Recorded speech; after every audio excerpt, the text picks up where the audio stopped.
Pai, estamos começando Falando ao Coração, a nossa edição semanal de uma mensagem que nós queremos deixar a você, ao seu coração, nessa manhã, no dia de hoje, pedindo que Deus possa continuar com você. E hoje você irá ouvir, ver uma mensagem que foi baseada em João, capítulo 5, onde conta a história de um homem que há 38 anos vivia paralítico, mas ele foi curado por Jesus. Nós queremos te contar essa história. Então, só um minutinho e nós já voltamos, 30 segundos, e aí você vai poder se alimentar da palavra de Deus.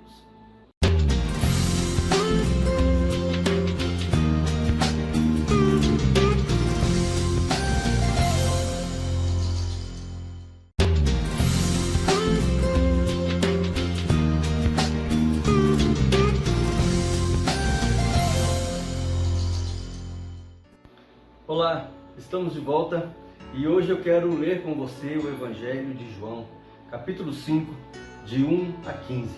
Ele nos conta a história de um homem que foi curado por Jesus, um homem que era paralítico há 38 anos. Então, acompanhe comigo a leitura, por favor. Passadas essas coisas, havia uma festa dos judeus e Jesus foi para Jerusalém. Existe ali, junto à Porta das Ovelhas, um tanque chamado, em hebraico, Betesda, o qual tinha 5 pórticos. Nestes jazia uma multidão de enfermos, cegos, coxos, paralíticos, esperando que a água se movesse, porque um anjo descia de tempos em tempos, agitando-a. E o primeiro a entrar no tanque, uma vez agitada a água, sarava de qualquer doença que tivesse. Estava ali um homem enfermo 38 anos. Jesus, vendo-o deitado e sabendo que estava assim havia muito tempo, perguntou: "Você quer ser curado?" O enfermo respondeu: "Senhor, não tenho ninguém que me ponha no tanque quando a água é agitada. Quando tento entrar, outro enfermo chega antes de mim." Então Jesus lhe disse: "Levante-se, pegue o seu leito e ande." Imediatamente o homem se viu curado e, pegando o leito, começou a andar. E aquele dia era sábado. Por isso os judeus disseram ao que tinha sido curado: "É sábado e neste dia você não tem permissão para carregar o seu leito." Ao que ele lhes respondeu: "O mesmo que me curou me disse: pegue o seu leito e ande." Perguntaram-lhe: "Quem é o homem que disse a você: pegue o seu leito e ande?" Aquele que tinha sido curado não soube responder, porque Jesus tinha se retirado por haver muita gente naquele lugar.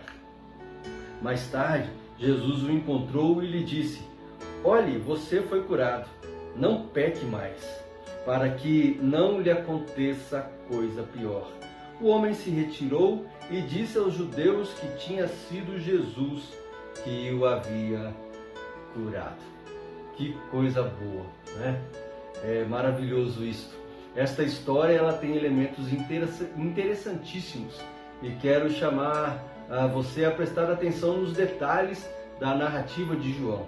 Porém, antes, quero discorrer sobre a história propriamente dita e quero te mostrar o que vinha acontecendo antes. A Bíblia nos conta que esta história aconteceu após Jesus ter tido uma conversa com uma mulher, identificada apenas como mulher samaritana. E que após esta conversa, esta mulher e muitos samaritanos creram em Jesus.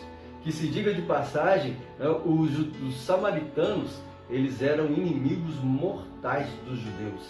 Ainda assim, esses muitos samaritanos creram em Jesus, sendo Jesus um judeu. Na sequência, temos ainda vários relatos, mesmo que por cima, de milagres feitos por Jesus, como a transformação de água em vinho, a cura do filho de um oficial do rei. E então chegamos no capítulo 5 do Evangelho de João, o texto que nós lemos. E neste capítulo, João inicia nos contando a história de um homem que estava à beira de um tanque chamado Betesda, que quer dizer casa de misericórdia ou casa da água que flui. A história nos diz que ficavam ali muitas pessoas, uma multidão, e que este tanque tinha 5 entradas.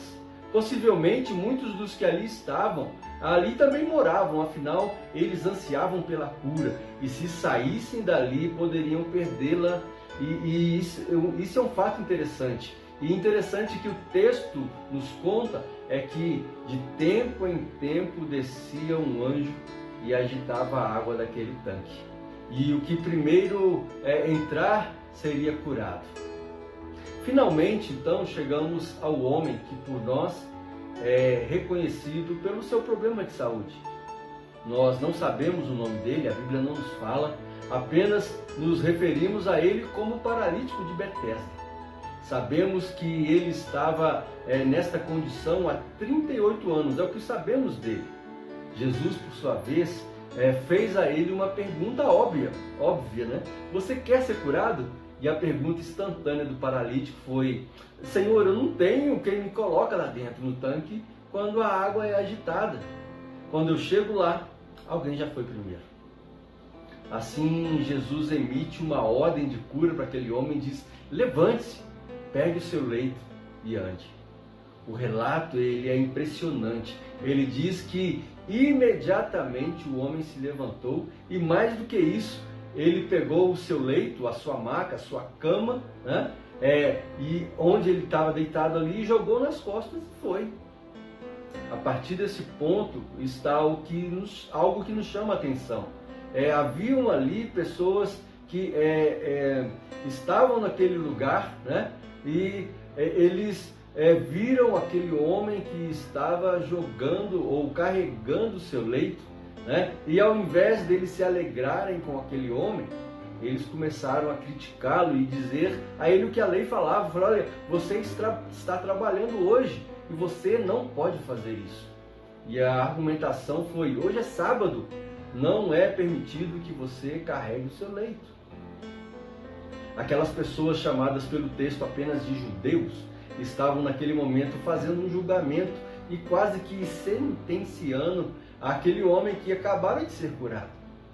Algumas perguntas que me faço são: o que faziam ali os judeus, né?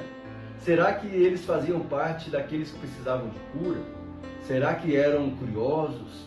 Será que eles estavam ali porque eles tinham levado alguém? De repente eram parentes de alguém que estavam ali? Não sabemos. A preocupação deles naquele instante foi com a lei. E em momento algum eles se viram felizes, espantados talvez, com o que havia acontecido, porque aquele homem estava ali há 38 anos e acabava de ser curado. E então, quando nós olhamos para os dias de hoje, as coisas não são tão diferentes. As pessoas ficam de olho em nós, esperando algo para nos condenar, esperando fazermos algo que desagrade. Os seres humanos, em sua maioria, não estão preocupados uns com os outros. Pior que isso, eles não se alegram uns com os outros. E hoje nós ficamos olhando as redes sociais das pessoas para ver se pegamos algo ali que podemos usar, caindo de cima dessa pessoa com os nossos julgamentos e com as nossas condenações. Mas algo que me chama mais atenção aqui ainda foi que aquele homem que fora curado disse aos judeus, né, aquelas pessoas que estavam reprovando, ele disse assim: o homem que me curou disse: pegue o seu leito e ande. Em outras palavras, ele quis dizer assim: olha, eu somente obedeci, eu fiz o que me falou. E eu quero te falar que obedecer faz toda a diferença.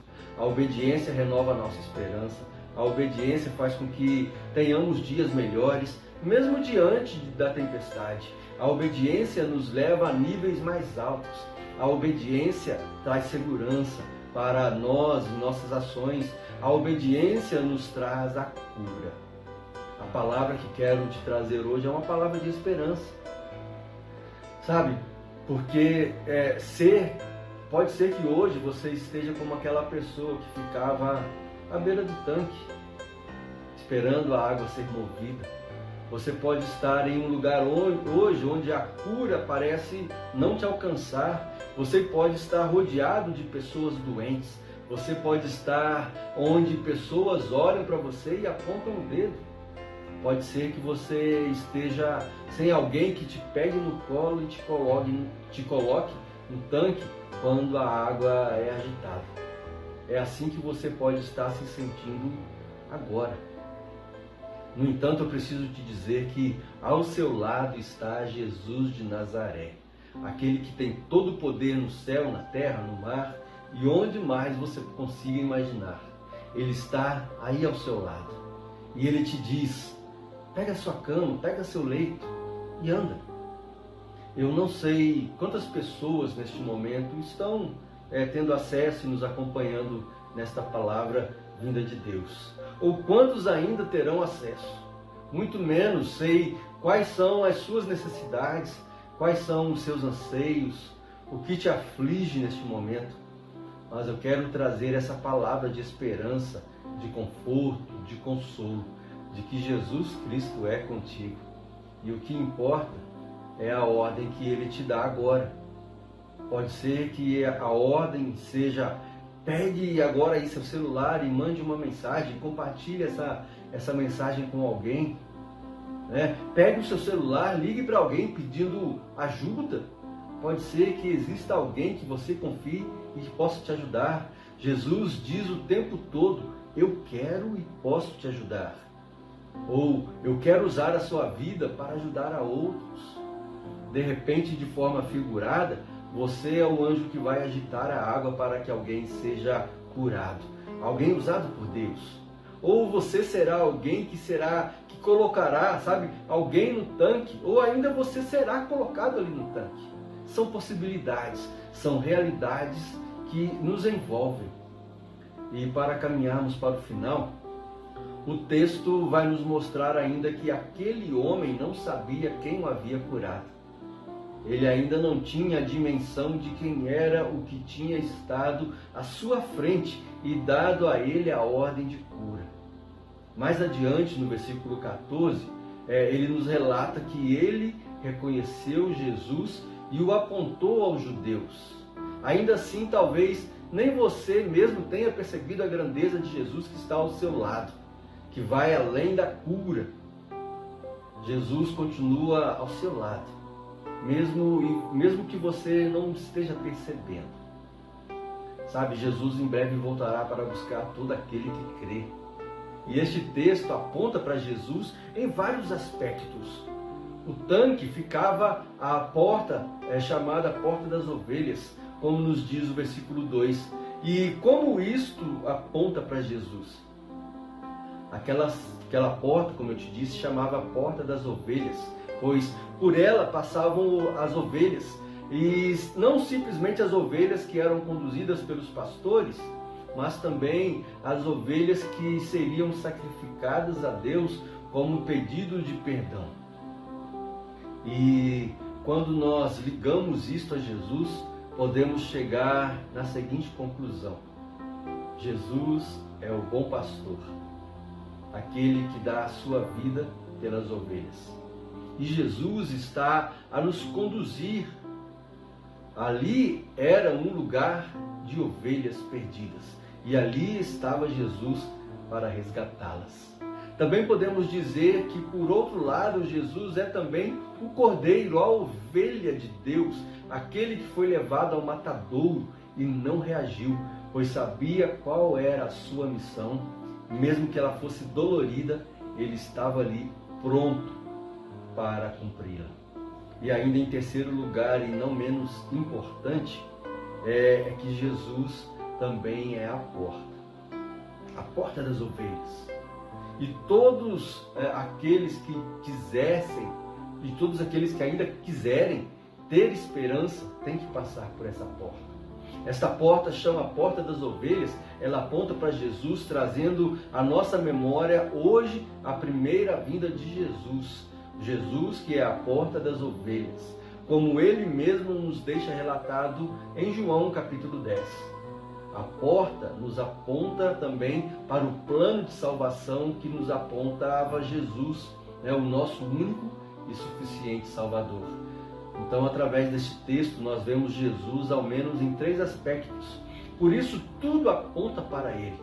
Por isso, Ele e somente Ele é a nossa esperança. Ele foi para aquele homem não só a esperança, mas a cura e a salvação. Jesus mudou o rumo da vida daquele homem. E só Jesus pode mudar o rumo da sua vida. Por isso você pode exercitar a sua fé, pôr em prática a sua esperança. Esperança em Jesus, o Nazareno. Creia que mesmo que você não esteja enxergando a luz no fim do túnel, ela existe. E o nome desta luz é Jesus. O texto que lemos de João 5 nos lembra, e ele termina com uma afirmação de que Jesus, no segundo encontro que ele teve com aquele homem, aquele ex-paralítico, o paralítico lembrou dele. Ele viu que era Jesus que o havia curado. E Jesus também, ao encontrá-lo, disse para ele: olha, não peque mais, para que algo pior não venha te acontecer. Em outras palavras, Jesus lhe disse: cuide de sua vida espiritual, esteja conectado comigo, disse Jesus. Assim como você obedeceu ao mandato de pegar a sua cama, o seu leito e andar, obedeça ao mandato de andar comigo. Em outras palavras, Jesus disse isso. Muitos conceitos que temos hoje através dos evangelhos e das cartas do Novo Testamento não tinham, naquela época, o povo não tinha isso explicitamente. E na prática, podemos terminar este momento lembrando das palavras de Jesus, que aproveita o homem ganhar o mundo inteiro e se vier a perder ou causar dano a si mesmo. Isto nós lemos em João capítulo 9, versículo 23. Que aproveitaria aquele homem ser curado se não tivesse recebido a vida eterna? Estamos em tempo de refletir, entender que Jesus é a porta pela qual precisamos passar. Jesus também é o Cordeiro que foi morto por nós e em nosso lugar. E Jesus é o bom pastor que cuida de suas ovelhas. Você quer ser ovelha de Jesus? Então eu quero convidar você a orar comigo nesse momento. Se você entendeu que Jesus é a porta pela qual você tem que passar, se você entende que Ele é o Cordeiro Santo, Cordeiro de Deus que tira o pecado do mundo, se você entende que você é a ovelha dele e precisa ser cuidado por Ele, eu quero orar com você nesse momento. Feche seus olhos. Se você quiser chamar mais alguém que esteja aí contigo para orar conosco, faça isso também. Pai, nós queremos te agradecer porque o Senhor nos enviou Jesus Cristo. E Jesus Cristo é aquele bom pastor que dá a vida por nós. E Ele nos resgatou, ó Pai, do lamaçal do pecado. Jesus nos resgatou e nos deu vida, e vida nova, vida eterna. Vida, Pai, que durará para sempre. Senhor, eu sou ovelha desse bom pastor. Quem está orando comigo agora também, ó Pai, é a ovelha do bom pastor. E nós pedimos, ó Pai, que o Senhor tenha misericórdia de nós, que o Senhor age com graça e que o Senhor faça com que nós passemos pela porta que é o próprio Jesus Cristo. A porta que nos leva à eternidade, à vida eterna, a porta que nos livra da morte eterna, a porta que nos leva ao céu, a porta que nos tira do inferno, a porta que faz com que a nossa vida seja transformada. Pai, nós queremos te agradecer por Jesus Cristo. Como é bom poder saber que o Senhor nos enviou Jesus Cristo. Como é bom saber também que o Senhor deixa conosco o Espírito Santo hoje, que em nós faz morada, e Ele nos convence do pecado, Ele nos convence do juízo, da justiça, e assim nós podemos olhar para Jesus como o nosso alvo, como alguém a ser imitado, o nosso modelo. E não só isso, ó Pai, mas como o nosso refúgio, a nossa salvação. Por isso nós te agradecemos. Por isso nós suplicamos que o Senhor continue conosco e faça em nós a tua vontade. Nós oramos assim agradecidos e pedindo perdão pelo nosso pecado. Nós oramos em nome de Jesus Cristo, o bom pastor, a porta das ovelhas, aquele que recolhe as ovelhas, aquele que dá a vida pelas ovelhas e aquele que dá vida às ovelhas. Nós te adoramos assim em nome de Jesus. Amém. Amém. Que Deus possa te abençoar, que o seu sábado continue sendo muito bom, que o seu final de semana seja ainda melhor, que você possa se alimentar da palavra de Deus. Assim como o alimento é importante para nós, o feijão, o arroz, assim a palavra de Deus, ela nos dá sustento, ela alimenta a nossa alma. Por isso, Deus te abençoe, continue com Deus.